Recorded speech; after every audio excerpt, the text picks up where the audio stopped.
Audronis Liuga asked me if I could do a play, a performance about war, if I could explain war for children.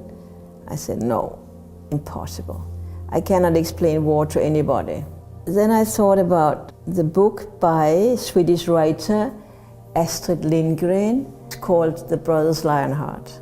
I knew vaguely what it's all about, and I thought this would be a good play to do here in Vilnius. The Brothers Lionheart is very well known in Scandinavia.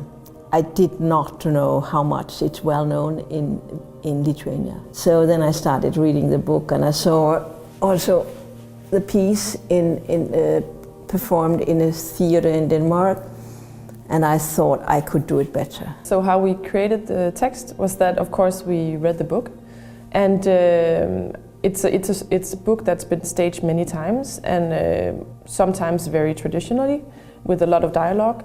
But what I noticed from the beginning when we were picking out the text was that there were these really long and beautiful descriptions of the landscape seen from the perspective of the main character, Carl. And that was, for me, that was a jumping point, because we also wanted to include that as a text in our manuscript, so it was not only the dialogues that we picked out from the book.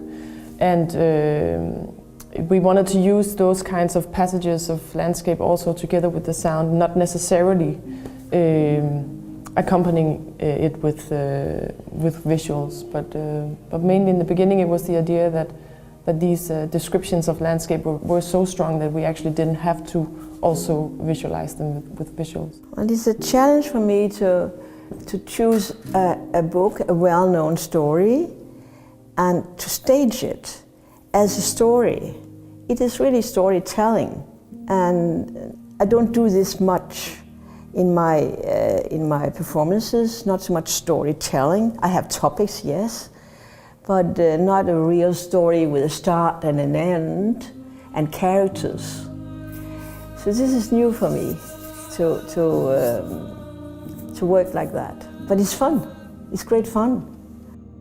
I use the actors to express themselves as characters, not as figurants, but they are really characters. But I want to balance it, that they're not, that we don't go too much into the psychological story. But still, there is the bad one, and there is a good one, and there's the helping one. There are these characters, yes, and they are then supported by all the visuals and the soundscape. For this production, we are working with surround sound, which means that the sound is all around the audience, and that's not so common in theater. But I think it's very powerful and very interesting, because it makes you, as an audience, you are being sucked into the story. I actually get caught by the story myself, and I must say I am telling it, painting it more than I thought I would do, because I can't help it. It's a good story, and I like to unfold it, to give it out to the audience.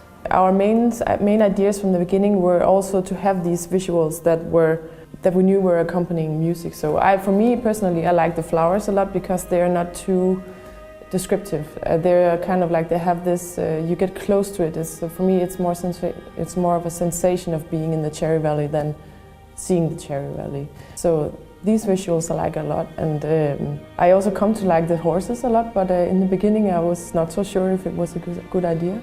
But these things develop. Like, we have some ideas that we know that we want to try out, and we test it out and we see if it works, and then sometimes it does and sometimes it doesn't. And then there are also different things that come up along the way, and then of course video designer is contributing a lot and showing some different ideas and some different things that we didn't expect. The three most important things about the sound in this production is how it creates atmosphere and how it moves around the audience, because the sound is not only coming from the stage, but it's also coming from behind the audience and on the sides. The sound is especially powerful because it has an ability to go below the radar. It goes directly into your subconscious.